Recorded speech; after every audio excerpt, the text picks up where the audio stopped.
Hi everyone, Professor King here. In this video, I'm going to be discussing chapters 47 and 48 out of the 5th edition of the Norton Field Guide to Writing, which talk about evaluating sources and synthesizing ideas. I'm probably going to do that a lot in this video because I have a list to begin with, and there's a lot of S's and TH's in the word synthesizing. So just bear with me.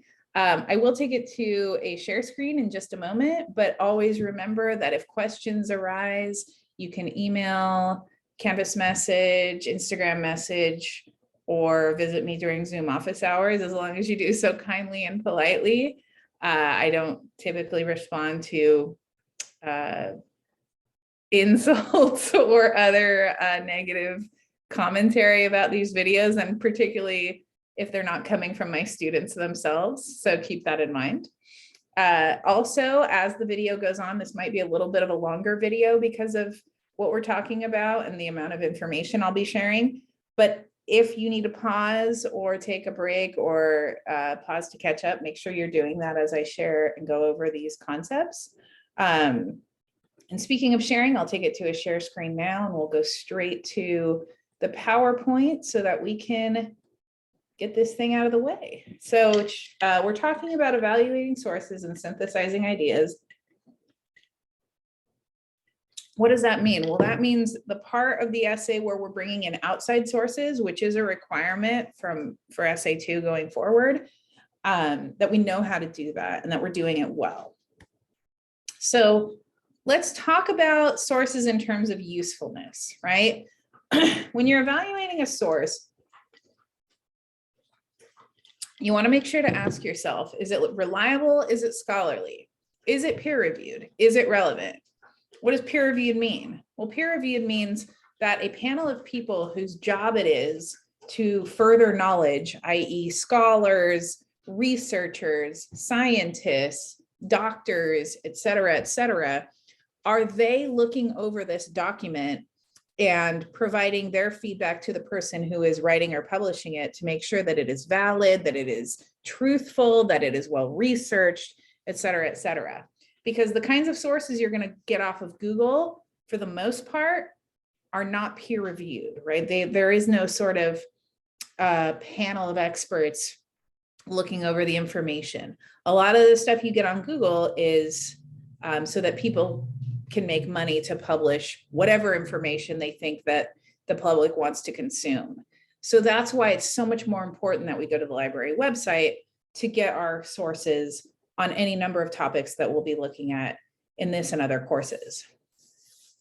Is the source relevant, right? Is it relevant to the argument that you're making? And sometimes it's important to kind of think of a scale of relevance, right? Like, a lot of students think when they get outside sources that it has to be like 100% the exact same topic as what they're looking at in the text. That's not necessarily the case, but it has to be relevant enough so that you can take ideas or quotes from that source, from that outside source, and apply it to the argument you're making responding to the given text. Think about the author's credentials and what you know about this person. This is so important because we don't know who's sharing the information that we're getting a lot of times. And it could be a reliable person. It could be a not reliable person for any number of reasons. So do a little bit of background research on the author who's putting out the information so that you can be sure that there is trustworthiness behind that. Consider the stance, right? What issue is this person writing about, and where do they fall in terms of this issue radar, we'll call it. And knowing that, what biases may they have? What blind spots may they have? Who's publishing the information and when was it published? If it's very old, right, can you find information that's newer, that's more current, that will be more relevant to your discussion? Is it being published, again, for someone to make money off of it or to further scientific and research knowledge?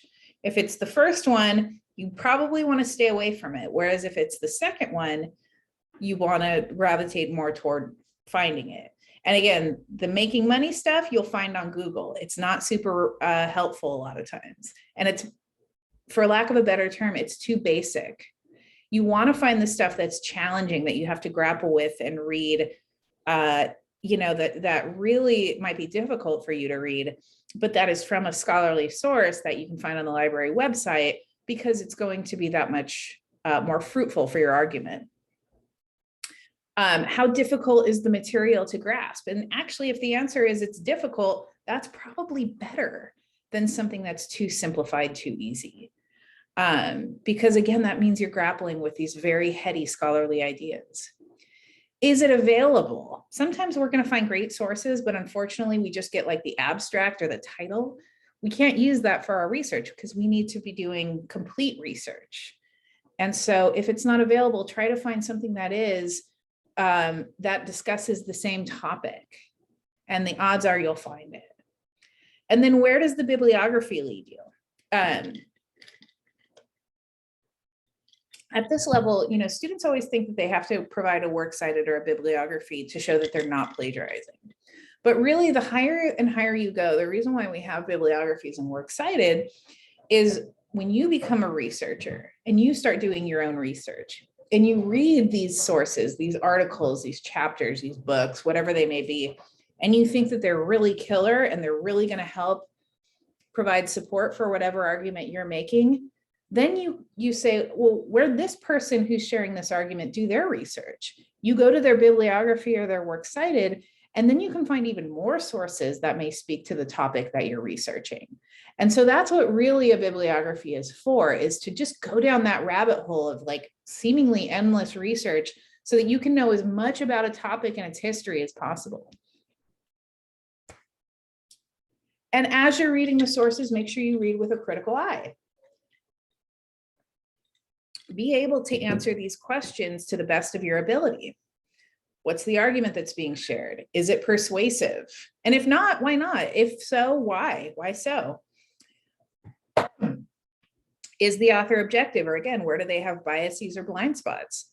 Does the source align with or challenge other sources you've looked at? A lot of times when we're doing research, we want to get different, we don't want all of our sources to say exactly the same thing. We want to get a breadth of research where there's maybe a little bit of overlap, but then there's enough difference so that we're starting to see a bigger and bigger picture of all the dimensions of the argument we're talking about.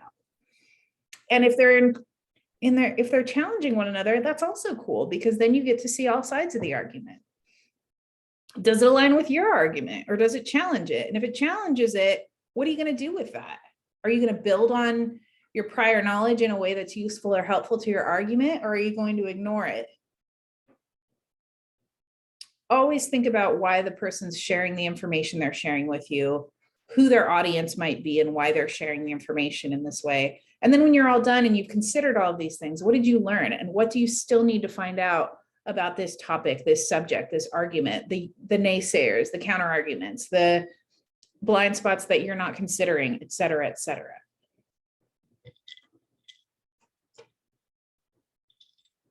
Then once we've looked at the sources, we've made sure that they are adequate and appropriate for a college level course, we start to synthesize them. In other words, we're starting to see patterns in our research. We're starting to make connections between the sources and the text, the primary text that we're looking at. And so when you're doing that, right, keep an open mind and be creative when you're reading and researching. Always annotate, highlight, underline, save quotes that you think are important, all of that while you're researching. Because the more you're required to research, the harder it is when you have this killer line from this text or this article that you forgot to write down and you go fishing, you go on a fishing expedition for it, the harder it is if you don't annotate. So, whether it's getting a highlighter, whether it's using those little different colored sticky notes, whether it's just writing, whether it's dog-earing the page, whatever it is, whether it's creating a folder in your computer based on topic or on point counterpoint, start to document and organize your responses to these texts. Think about your initial reaction, not just intellectual, right? Not just the summary of it, but how you feel about this, and begin brainstorming. And then when you're brainstorming, when you're getting the ideas on the page, make sure they're there and then you can outline and visually map your ideas.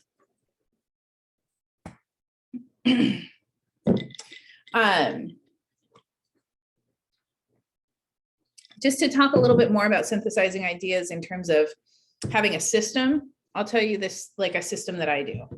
I create, like on a Google Doc or a Word document, a page that says research notes.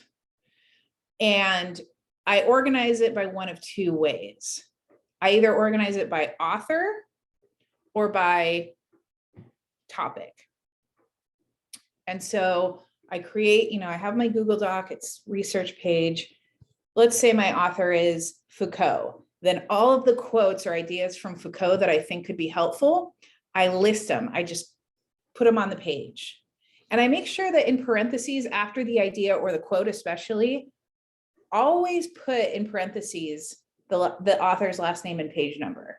Because then when you start to put it into your essay, you can remember who said it, where you found it, and you can just plug it in right there.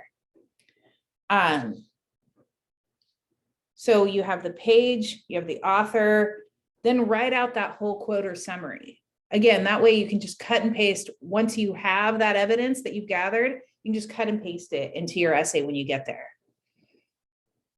And make sure you have those parentheses with the author's last name and page number so that your reader knows where to find it when they're looking at it. Another way you can do this is the exact same skill set here, but instead of author, you do topic, right? Or you can color code the authors and then organize by topic so that you have all these different colored quotes, you know who they're from, and then you can apply them to your writing. Whatever process works best for you in terms of getting that on a notes page and then plugging it into your essay, I recommend.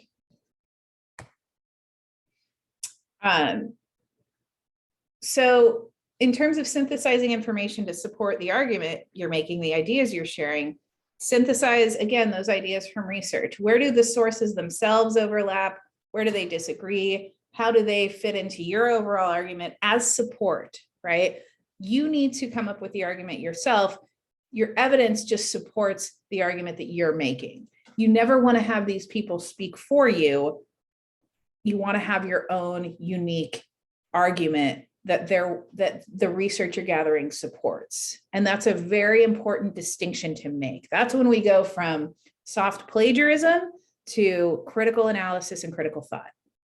Have your argument that you are working on and only use these sources as support or evidence or counter argument, rebuttal, fodder for your argument.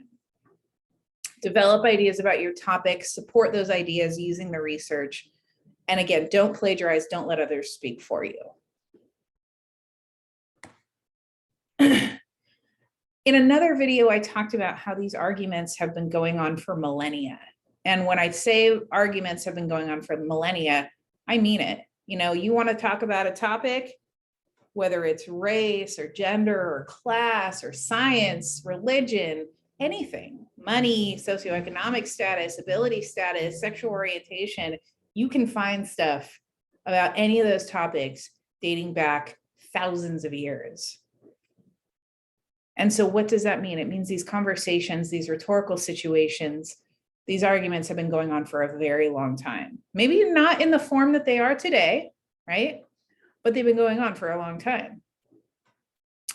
So for every argument you find when you start doing research, you're going to notice that the conversation is large, that it's varied and complex, and that it's probably been going on for a very long time.